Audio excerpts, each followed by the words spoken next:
안녕하세요. 이코노클립입니다. 오늘은 우리 지갑에 직접 영향을 주는 소식 3가지를 가져왔습니다. 환율이 한 달 반 넘게 1,500원대에서 내려올 생각을 안 하고 있고요. 반면에 기름값은 드디어 좀 내려간다고 합니다. 그리고 증권업계에서는 조 단위 자본을 쏟아붓는 거대한 전쟁이 벌어지고 있는데요. 하나씩 자세히 살펴보겠습니다. 자, 먼저 환율 이야기부터 해볼게요. 요즘 환율 확인하시는 분들 많으시죠? 원달러 환율이 지금 한 달 반 넘게 1,500원대에 딱 붙어 있는 상황입니다. 6월 23일에는 장중에 1,542원까지 올라갔는데요. 이게 어느 정도 수준이냐면 2009년 이후 17년 만에 가장 높은 수준인 거예요. 2009년이면 글로벌 금융위기 직후잖아요. 그때 이후로 처음 보는 환율인 거죠. 불과 작년 초만 해도 1,300원대였던 환율이 1년 반 사이에 200원 가까이 뛴 거예요. 이 정도 속도면 정말 빠른 겁니다. 그러면 왜 이렇게 환율이 높은 걸까요? 크게 3가지 원인이 있습니다. 첫 번째는 미국-이란 전쟁의 후유증입니다. 올해 3월에 미국과 이란 사이에 군사적 충돌이 본격화되면서 원달러 환율이 처음으로 1,500원을 뚫었거든요. 전쟁이라는 게 터지면 안전자산인 달러로 돈이 몰리니까 당연히 달러 가치가 올라가는 거죠. 전쟁 자체는 6월에 종전 합의가 이루어졌지만 그 후유증이 아직 남아있는 겁니다. 두 번째 원인은 미국의 금리 정책입니다. 미국 연방준비제도가 금리를 쉽게 내리지 않을 거라는 전망이 계속 나오고 있어요. 금리가 높으면 달러 자산의 수익률이 높아지니까 전 세계 투자자들이 달러를 사들이게 되는 거죠. 그러면 자연스럽게 달러 가치가 올라가고 원화 가치는 떨어지는 겁니다. 다행히 5월에 발표된 미국의 개인 소비 지출 물가, 그러니까 PCE 상승률이 예상보다 낮게 나오면서 금리 인상 우려가 좀 줄어들긴 했는데요. 아직까지 불확실성이 큰 상황이에요. 세 번째는 좀 재미있는 현상인데요. 국내 기업들의 달러 사재기입니다. 환율이 더 오를 거라고 보는 기업들이 원자재나 부품을 수입할 때 쓸 달러를 미리 확보하려고 하는 거예요. 이걸 경제 용어로 네거티브 피드백 루프라고 하는데 쉽게 말하면 환율이 오르니까 달러를 더 사고 달러를 더 사니까 환율이 더 오르는 악순환이 생기는 거죠. 수출 기업들도 해외에서 벌어들인 달러를 원화로 바꾸지 않고 외화예금 형태로 들고 있으려는 성향이 강해졌어요. 예전에는 수출로 달러를 벌면 바로 원화로 바꿔서 직원 월급 주고 시설 투자하고 그랬는데요. 지금은 달러가 계속 오를 거라고 보니까 굳이 바꾸지 않는 거예요. 이러면 외환시장에 달러 공급이 줄어들어서 환율이 더 오르는 결과를 낳게 됩니다. 자, 그러면 이 높은 환율이 우리 생활에 어떤 영향을 미칠까요? 가장 직접적인 건 수입 물가 상승입니다. 우리가 먹는 밀가루, 콩, 옥수수 같은 곡물부터 시작해서 원유, 천연가스 같은 에너지 원자재까지 전부 달러로 결제하거든요. 환율이 1,500원이라는 건 같은 물건을 사는데 원화라라. 원화를 그만큼 더 내야 한다는 뜻이에요. 실제로 시멘트 업계에서는 원료인 유연탄 가격이 37%나 급등했다고 합니다. 시멘트 원가의 25%를 차지하는 유연탄을 전량 수입에 의존하고 있거든요. 비율을 하나 들어볼게요. 환율이 1,400원에서 1,500원으로 오르면 100원 차이잖아요. 이게 별것 아닌 것 같지만 10,000달러짜리 물건을 수입하면 100만 원을 더 내야 하는 거예요. 기업 입장에서 억 단위, 조 단위로 수입하는데 이 차이가 어마어마한 거죠. 결국 그 비용은 소비자 가격에 반영될 수밖에 없고요. 해외여행을 예로 들면 더 체감이 되실 텐데요. 1,400원일 때 1,000달러를 환전하면 140만 원이었는데 지금 1,500원이면 150만 원이에요. 같은 여행을 가는데 10만 원을 더 내야 하는 거죠. 해외 직구도 마찬가지입니다. 달러로 결제하는 모든 소비가 그만큼 비싸진 거예요. 이런 상황에서 정부도 대책을 고민하고 있습니다. 한시적 외환 집중제를 검토하고 있다는 보도가 나왔는데요. 이건 기업들이 해외에서 번 달러를 일정 기간 내에 반드시 국내로 들여오게 하는 제도예요. 과거 외환위기 때 쓰던 강력한 조치인 만큼 실제 시행 여부는 아직 미지수입니다. 전망을 보면요, 전문가들은 하반기에는 환율이 좀 내려갈 거라고 보고 있어요. 향후 3개월간 1,480원 안팎, 6개월에서 12개월 사이에는 1,450원 수준까지 하락할 거라는 전망이 나왔습니다. 미국-이란 종전 효과가 본격화되고 달러 강세가 완화되면서 점진적으로 안정을 찾을 거라는 건데요. 다만 그때까지는 고환율에 따른 물가 부담이 계속될 수 있으니까 해외여행이나 해외 직구 계획이 있으신 분들은 환율 추이를 잘 지켜보셔야 할 것 같습니다. 두 번째 소식은 기름값 이야기입니다. 주유소에서 기름 넣으실 때 가격표 보면서 한숨 쉬셨던 분들 많으실 텐데요. 반가운 소식이 왔습니다. 정부가 석유 최고 가격을 15주 만에 처음으로 인하했습니다. 구체적으로 보면요. 산업통상부가 27일 0시부터 적용되는 제7차 석유 최고 가격을 발표했는데요. 리터당 휘발유 1,784원, 경유 1,773원, 등유 1,380원으로 직전보다 리터당 150원씩 낮췄습니다. 이 가격은 다음 달 26일까지 4주간 적용됩니다.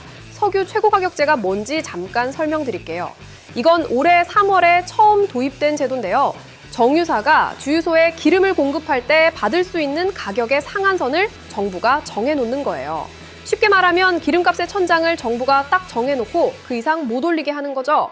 전쟁으로 유가가 폭등했을 때 기름값이 너무 오르는 걸 막기 위해서 도입한 건데요. 그런데 왜 이제 와서 가격을 낮춘 걸까요? 핵심적인 이유는 국제유가가 크게 떨어졌기 때문입니다. 6월 초까지만 해도 국제유가가 배럴당 90달러 수준이었거든요. 그런데 미국과 이란이 종전에 합의하면서 상황이 확 바뀐 거예요. 종전이 되면 호르무즈 해협이 다시 열리잖아요. 호르무즈 해협이 뭐냐면 중동에서 생산되는 원유의 약 20%가 통과하는 바닷길인데요. 전쟁 때문에 사실상 봉쇄됐었거든요. 이게 다시 열린다는 기대감에 유가가 배럴당 70달러대까지 떨어진 겁니다. 6월 15일 기준으로 WTI 기준 80달러 선까지 내려왔는데 5월 말 대비 12%나 하락한 수치예요. 그런데 문제가 있었어요. 국제유가는 내렸는데 주유소 기름값은 좀처럼 안 내려갔던 거예요. 국제유가가 올라갈 때는 기름값이 바로 따라 올라가는데 내려갈 때는 천천히 내려가는 현상. 이걸 로켓과 깃털 효과라고 부릅니다. 올라갈 때는 로켓처럼 빠르고 내려갈 때는 깃털처럼 느리다는 거죠. 이런 상황에서 서민들의 물가 부담이 가중되니까 정부가 직접 최고 가격을 낮추는 카드를 꺼낸 겁니다. 거기에 더해서 유류세 인하도 연장됐습니다. 휘발유에 대해서는 15%, 경유에 대해서는 25%의 유류세 인하가 7월 31일까지 2달 더 연장됩니다. 금액으로 따지면 리터당 휘발유 122원, 경유 145원이 깎이는 거예요. 그러면 실제로 주유소에서 얼마에 넣을 수 있을까요? 정부 전망으로는 다음 주부터 전국 주유소 가격이 1,800원대로 내려갈 거라고 합니다. 지금 서울 시내 주유소 평균 가격이 리터당 1,900원대 후반이니까 100원 이상 내려가는 셈이에요. 한 달에 기름을 60리터 정도 넣는다고 치면 한 달에 6,000원에서 9,000원 정도 절약할 수 있는 거죠. 물론 커피 한두 잔 값이라고 생각할 수 있지만 1년으로 따지면 7만 원에서 10만 원 넘게 아끼는 거니까요. 특히 택시기사님이나 화물차 기사님들처럼 기름을 많이 쓰시는 분들에게는 체감이 훨씬 클 겁니다. 다만 주의할 점이 있어요. 전문가들은 국제유가 하락이 여기서 멈출 수도 있다고 경고합니다. 미국이란 종전 합의가 됐다고 하지만은 양측이 합의 해석을 두고 의견 차이를 보이고 있고요. 호르무즈 해협의 완전 정상화까지는 상당한 시간이 걸릴 전망입니다. 게다가 전쟁 기간 동안 글로벌 원유 재고가 바닥이 났기 때문에 올여름 공급 부족이 현실화되면 유가가 다시 반등할 가능성도 있습니다. 그래서 정부도 석유 최고 가격제를 당분간 유지하겠다는 입장이에요. 석유 최고 가격제라는 게 원래 비상시기에 쓰는 제도거든요.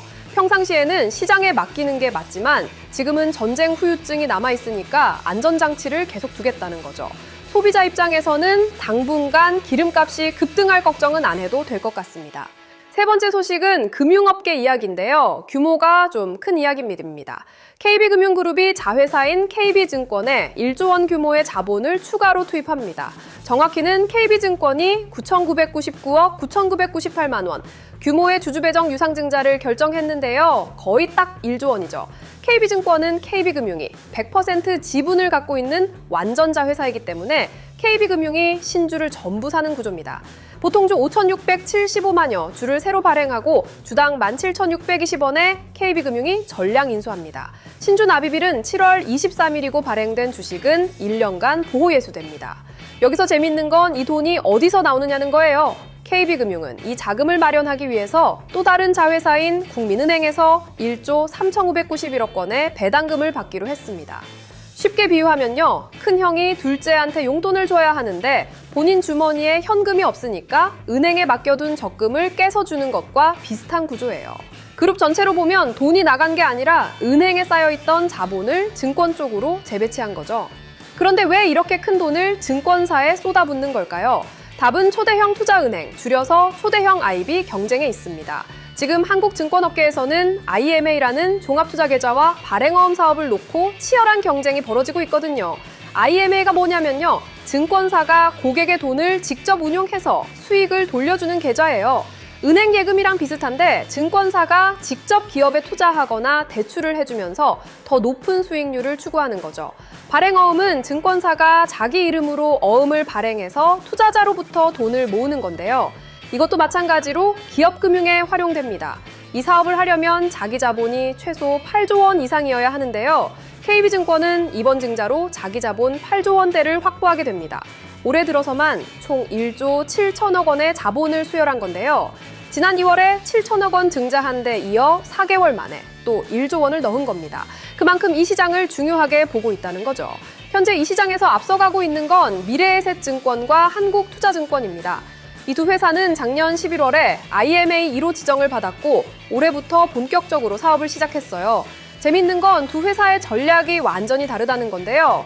한국투자증권은 기업대출이나 수익증권 같은 IB, 자산에 공격적으로 투자하는 반면에 미래에셋증권은 전체 자산의 80%를 채권에 넣는 보수적인 전략을 택했습니다. KB증권은 후발주자이긴 하지만 KB금융이라는 거대한 그룹의 지원을 받으면서 빠르게 따라잡겠다는 전략인 거예요. 이런 초대형 IB 경쟁이 왜 중요하냐면요. 이게 결국 기업들에게 돌아가는 투자 자금의 규모를 키우기 때문입니다. 스타트업이나 벤처기업, 중소기업들이 은행 대출 말고도 증권사를 통해서 자금을 조달할 수 있는 길이 넓어지는 거죠. 정부에서 말하는 생산적 금융, 모험 자본 공급이 바로 이런 맥락이에요. 그동안 한국 금융시장은 은행 중심이었잖아요. 기업이 돈이 필요하면 은행 대출을 받는 게 거의 유일한 길이었는데요. 초대형 IB가 활성화되면 증권사가 직접 기업에 투자하는 채널이 열리는 거예요.